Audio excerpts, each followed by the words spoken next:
Hello दोस्तों, कैसे हैं आप सब लोग। मैं डॉक्टर मोहम्मद अरशद खान एक यूनानी और आयुर्वेदिक प्रैक्टिशनर हूं। हम लोग सभी बीमारियों का इलाज यूनानी और आयुर्वेदिक विधि से करते हैं।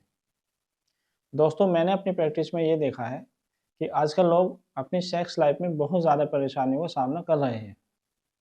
पहले ये परेशानियां आमतौर से 50 से 55 साल की उम्र में होती थी, लेकिन अब ये परेशानियां 28 से 25 साल की यंग एज में भी बहुत ज़्यादा देखने को मिल रही हैं।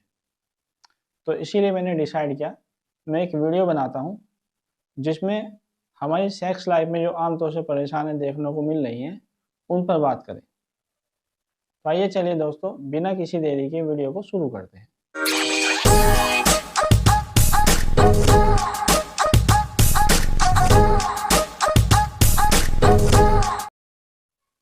दोस्तों, हमारी सेक्स लाइफ में जो मेजर प्रॉब्लम देखने को मिलती हैं वो आमतौर से 3 ही हैं।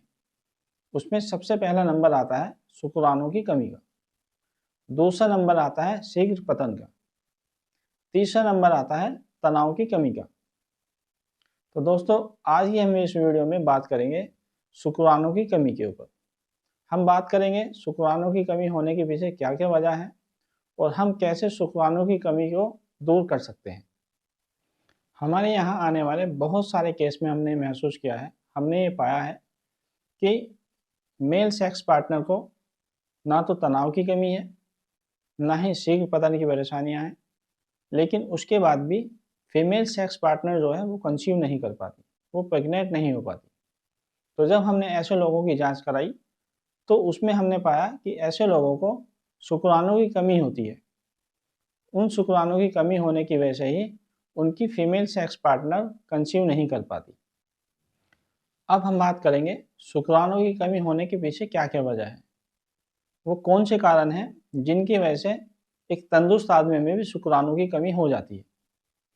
दोस्तों, शुक्राणु की कमी को जानने के लिए या शुक्राणु की कमी के कारण जानने के लिए हमें सबसे पहले ये जानना होगा कि शुक्राणु बनने का प्रोसेस क्या है और किन किन प्रोसेस से होते हुए शुक्राणु बनकर हमारे पेनिस से इजाकुलेट होते हैं। सबसे पहले मैं आपको बताता हूँ तो कि शुक्राणु बनने का प्रोसेस क्या है और किन किन प्रोसेस से होते हुए शुक्राणु बनकर हमारे पेनिस से इजाकुलेट होते हैं। दोस्तों, हमारे ब्रेन के अंदर पिट्यूटरी ग्लैंड होता है, वहाँ से एक एफएसएच नाम का हार्मोन्स निकलता है। हमारे पिट्यूटरी ग्लैंड से एफएसएच नाम का हार्मोन्स निकलकर हमारी टेस्टिस पर काम करता है और इस एफएसएच के हमारी टेस्टिस पर काम करने की वजह से हमारी टेस्टिस से टेस्टोस्टेरोन नाम का एक सेक्स हार्मोन्स निकलता है।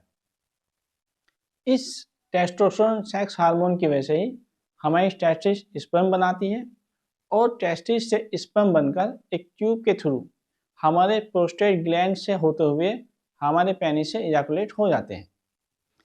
अब मैंने आपको एक सिंपल प्रोसेस बता दिया स्पर्म बनने का।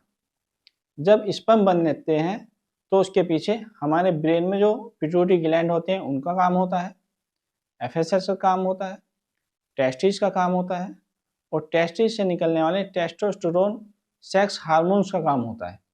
और वहाँ से जब टेस्टिस से स्पर्म बनकर निकलते हैं तो वे ट्यूब के थ्रू हमारे प्रोस्टेट ग्लैंड में जाते हैं और प्रोस्टेट ग्लैंड से हमारे पेनिस के थ्रू बाहर निकल जाते हैं। ये सिंपल प्रोसेस आपकी समझ में आ गया। अब अगर हम स्पर्म काउंट्स कम होने की बात करें तो हम इस प्रोसेस को समझकर बड़े आसानी से स्पर्म काउंट कम होने की वजह जान सकते हैं। अगर हमारे दिमाग में कोई परेशानी नहीं है, हमारी टेस्टिस कमज़ोर नहीं है, लेकिन दिमाग में कोई कमी नहीं, टेस्टिस कमज़ोर नहीं है, वहाँ से स्पर्म तो बन रहे हैं, लेकिन अगर टेस्टिस से जो ट्यूब जाती है प्रोस्टेट ग्लैंड तक, अगर वहाँ कोई ब्लॉकेज होगा तो भी हमारे स्पर्म काउंट कम हो जाएंगे। हमारे स्पर्म काउंट्स कम होने की जो वजह होती हैं उनमें सबसे पहला नंबर आता है टेस्टिस का कमज़ोर होना, मेल सेक्स हार्मोन्स का कम होना, टेस्टोस्टेरोन का कम होना, या टेस्टिस से जो ट्यूब के थ्रू स्पर्म प्रोस्टेट में होते हुए पेनिस से बाहर निकल जाते हैं उन ट्यूब में कोई ब्लॉकेज का होना। स्पर्म काउंट कम होने की एक और मेन वजह होती है सीमेन में इन्फेक्शन का होना। जब हम लोग सीमेन एनालिसिस की जांच कराते हैं तो उसमें कभी कभी हमें पस सेल्स देखने को मिलते हैं।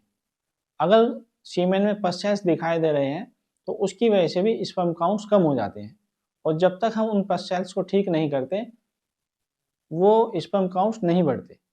अब बात करते हैं ट्रीटमेंट की। दोस्तों, मैंने आपको एक सिंपल तरीके से बताया है, बिल्कुल सिंपल लैंग्वेज में आपको समझाया है स्पर्म काउंट्स कम होने की वजह क्या क्या है। जब सबसे पहले हमें अगर स्पर्म काउंट्स के कम होने का इलाज करना है तो सबसे पहले हमें वजह तलाशनी होगी। जैसे आप मेरी दिखाई हुई ये रिपोर्ट देख सकते हैं, इसमें जो पेशेंट के स्पर्म थे वो 20 मिलियन थे, लेकिन हमारे द्वारा ट्रीटमेंट करने के बाद ये कुछ वक्त के बाद 50 मिलियन हो गए, और कुछ दिन का ट्रीटमेंट और करने के बाद ये 85 मिलियन आ गए। तो ये जो पेशेंट थे, ये 6 साल पहले इनकी शादी हुई थी और तब से अब तक इनकी फीमेल सेक्स पार्टनर कंसीव नहीं कर पाई। तभी हमारे पास आए, हमने इनकी सीमेन की जांच कराई, सीमेन एनालिसिस कराया, तो वहाँ हमें दिखाई दिया कि इनके स्पर्म कम है, और इन्हें अच्छी तरह एग्जामिनेशन करने के बाद हमने ये पाया कि इनकी टेस्टिस कमज़ोर हैं। हमने इन्हें वही टेस्टिस को मजबूत करने वाली मेडिसिन दी और अल्हम्दुलिल्लाह अल्लाह के शुक्र से इनके स्पर्म काउंट्स बढ़ गए। तो इस तरह सबसे पहले हम स्पर्म काउंट्स कम होने की वजह देखते हैं। अगर किसी पेशेंट के सीमेन एनालिसिस में पल्स सेल्स मिलती हैं तो पल्स सेल्स होने की वजह से भी स्पर्म काउंट्स कम हो जाते हैं। वहाँ हमें स्पर्म काउंट्स को बढ़ाने के साथ साथ सीमेन में जो इन्फेक्शन है, सीमेन में जो पल्स सेल्स दिखाई दे रही हैं, हमें उनका ट्रीटमेंट करना होता है। जब हम दोनों साइड से ट्रीटमेंट करते हैं, पल्स सेल्स को कम करने का भी ट्रीटमेंट करते हैं, उसके साथ साथ स्पर्म काउंट्स को बढ़ाने की भी दवाएं देते हैं, तो अल्हम्दुलिल्लाह वहाँ भी लोग ठीक हो जाते हैं। तीसरा जो मेन चीज़ होती है, टेस्टिस से जो एक ट्यूब जाती है प्रोस्टेट ग्लैंड में, कभी कभी वहाँ भी ब्लॉकेज हो जाता है और या वो ट्यूब फूल जाती है। उस ट्यूब में ब्लॉकेज होने की वजह से या उस ट्यूब के फूल जाने की वजह से भी स्पर्म काउंट्स कम हो जाते हैं। ये हमें अल्ट्रासाउंड से पता चलता है। हम एक अल्ट्रासाउंड स्क्रोटम कराते हैं, वहाँ से हमें इस ट्यूब के बंद होने का या इस ट्यूब के फूल जाने का पता चलता है। अगर ट्यूब बंद है या ट्यूब फूल गई, फिर हम उसका ट्रीटमेंट करते हैं। उसका ट्रीटमेंट होने के बाद भी जब ये चीज़ें ठीक हो जाती हैं तो अल्हम्दुलिल्लाह स्पर्म काउंट्स बढ़ जाते हैं।